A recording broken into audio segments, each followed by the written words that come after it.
আসসালামু আলাইকুম dear learners, আজকে আপনাদের সামনে আরেকটি নতুন লেসন হাজির হলাম। আমার প্রতিদিন কোনো না কোনো নতুন লেসন থাকে এবং নতুন নতুন ভোকাবুলারি থাকে এবং নতুন প্যাটার্নের সবকিছু থাকে। তো আশা করি আপনাদের লেসনটি ভালো লেগে থাকবে এবং আমি রিকোয়েস্ট করছি আপনারা লেসনটি না টেনে দেখবেন, তাহলে অনেক কিছু শিখতে পারবেন। আচ্ছা, এখানে SB equal to somebody, STS something, আমরা বাক্যে এগুলো অনেক পাবো। তো সংক্ষেপে এটা লেখার চেষ্টা করেছি। এখানে আমরা সেটাকে এইভাবে ধরে নেব যে কোনো এক ব্যক্তির কথা বলছি অথবা কিছু একটা কথা বলছি। অবসিন হচ্ছে অশ্লীল। দ্য প্রেশার অন এসবি এর অর্থ হচ্ছে কারো উপরে চাপ। গো হাই বেড়ে যাওয়া। ইয়েল অ্যাট এসবি হচ্ছে কারো দিকে চিৎকার করা। জুম ইনটু কিছুতে চোখ পড়ে যাওয়া। ব্যাড মাউথ অ্যাবাউট অথবা স্পিক ইল অফ এসবি, এই এসবি হচ্ছে সামবডি, কারো সম্পর্কে বাজে কথা বলা। স্প্রেড অথবা ইয়ার অর্থ হচ্ছে ছড়িয়ে দেওয়া। অমিনাস টক্স হচ্ছে অলক্ষ্যে কথা বা অশুভ কথা। ব্র্যাক টু মাচ অতিরিক্ত বড়াই করা, বেশি বড়াই করে কিছু বলা। Talk too much proudly about something you own or you have done, মানে এর অর্থ হচ্ছে আপনি যা করেছেন বা আপনার যা আছে তা নিয়ে আপনি অতিরঞ্জিতভাবে গর্বের সাথে কিছু বলা, এটাকে বোঝাতেই ব্যবহার করা হয়েছে আজকে। এটা ব্র্যাক। এখন আমরা লেসনটা শুরু করতে পারি। এতে এত খারাপের বা এতে এত অশ্লীলতার কি আছে? তো what is so obscene in this? চমৎকারভাবে এখানে এক্সপ্লেন করার চেষ্টা করেছে। হোয়াট ইজ অবসিন, এতে কি রয়েছে, অশ্লীলতা রয়েছে ইন দিস, এটার মধ্যে। এখন দেখা যাচ্ছে যেটা 2 নম্বর এক্সাম্পল, এই পোশাকে খারাপে কিছু নেই, তাহলে কি হবে? There is no obscene, there is no obscene in this dress, এই পোশাকে খারাপের কিচ্ছু নেই। আমরা যদি বলি আমাদের এই গ্রামে একটি মন্দির রয়েছে, there is a temple in our village, there is a mosque in our village, আমাদের গ্রামে একটি মসজিদ রয়েছে। এইভাবে আমরা ইন্ট্রোডাক্টরি দেওয়ারের ব্যবহার শিখতে পারি, যেটা দেয়ার দিয়ে শুরু করা যেতে পারে। আচ্ছা, এখন দ্য প্রেশার অন এসবি অথবা গো হাই বেড়ে যাওয়া। 3 নম্বর এক্সাম্পলটি, আমার উপর প্রচুর চাপ। দ্য প্রেশার অন মি, চাপ আমার উপর ইজ হিউজ, অনেক বেশি। আজকাল হচ্ছে দিস ডেজ, আমি ইচ্ছা করে এটা দিয়েছি আজকাল, এটা ব্র্যাকেটে দিলাম। এখানে আজকাল লেখা হয়নি, তো এই আজকাল যদি আমরা এখানে দিই তাহলে এখানে বেড়ে যাবে, এটা লিখতে হবে।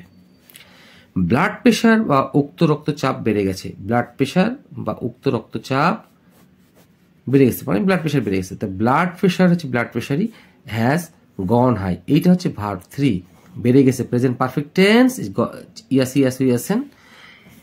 এইটা পেলে আমরা বুঝতে পারি প্রেজেন্ট পারফেক্ট টেন্স। তাহলে এই হ্যাজের পর কি করতে হবে? আমাকে ভার্ব 3 ইউজ করতে হবে। এই জন্য blood pressure has gone high. আমার দিকে এত চিৎকার করছে কেন? এই যেখানে আমরা দেখতে পাচ্ছি yell at SB. Why are you present continuous tense, এই ইএল এর সঙ্গে আইএনজি যোগ হলো, অ্যাট মি, আপনি আমার দিকে এত চিল্লাচ্ছেন কেন? Why are you yelling at me. মেয়েটি সবসময় অন্যদের সম্পর্কে বাজে কথা বলে, তাহলে কি হবে? ব্যাড মাউথ অ্যাবাউট অথবা স্পিক ইল অফ, এই এসবি, কারো সম্পর্কে বাজে কথা বলা বা মন্দ কথা বলা, উৎসাহ রচনা করা। মেয়েটি সব সময় অন্যদের সম্পর্কে বাজে কথা বলে। দ্য গার্ল অলওয়েজ, এই ব্যাড মাউথ হচ্ছে, এখানে ব্যাড আমরা বলি অনেক সময় যে মন্দ, এটা অ্যাডজেক্টিভ হিসেবে বলা যেতে পারে, কিন্তু এখানে ব্যাড মাউথ অর্থ হচ্ছে গোটার একটা ভার্ব, এটা হচ্ছে ভার্ব।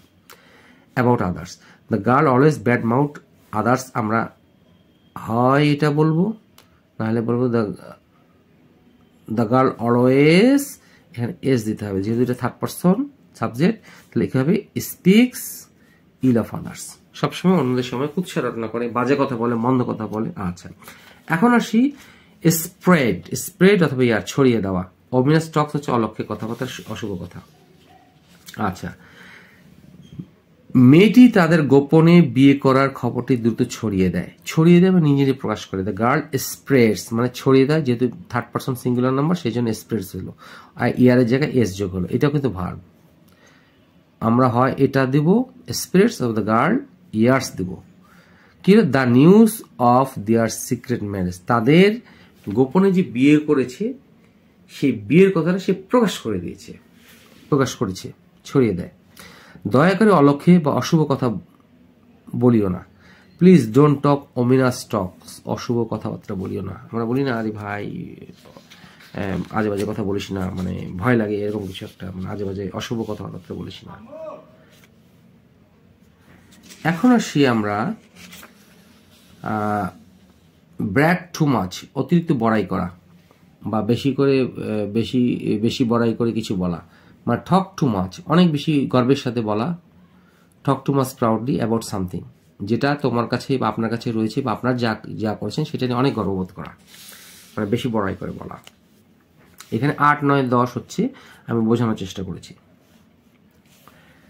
ব্র্যাগ দিয়ে, বেশি বড়াই করিও না, don't brag too much.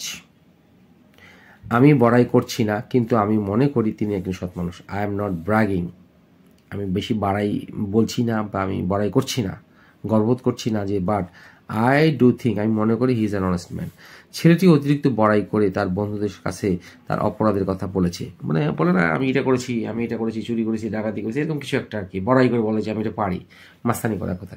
The boy is bragging to his friends, তার বন্ধুদের কাছে বড়াই করে বলছে অ্যাবাউট হিজ ক্রাইম, সে যে অপরাধ করেছে সেটা নিয়ে সে বড়াই করে তার বন্ধুদের কাছে বলছে। আশা করি আপনাদের কাছে লেসনটা আমি ভালো মতো বোঝাতে সক্ষম হয়েছি, তা আপনারা ভালোভাবে বুঝতে পারেন সেই প্রত্যাশায় আমি আরও নতুন নতুন লেসন নিয়ে আপনাদের সামনে হাজির হব, এবং আপনারা কমেন্টস করলে আমার অত্যন্ত ভালো লাগবে, লাইক করলে অত্যন্ত ভালো লাগবে, এবং শেয়ার করলে আর বেশি ভালো লাগবে। এই কারণে ভালো লাগবে যে আপনাদের মাধ্যমে অনেকে উপকৃত হবে, এবং আপনাদের রিকোয়েস্ট করছি যেন চ্যানেলটি না টেনে দেখার জন্য, যেই চ্যানেলে আপনারা দেখেন না টেনে দেখার চেষ্টা করবেন, কারণ প্রতিটি লাইনে গুরুত্বপূর্ণ ইনফরমেশন থাকে, আমরা টেনে দেখলে আমরা অনেক কিছু শিখতে পারবো না। সেই প্রত্যাশায় ভালো থাকবেন, সুস্থ থাকবেন, আসসালামু আলাইকুম।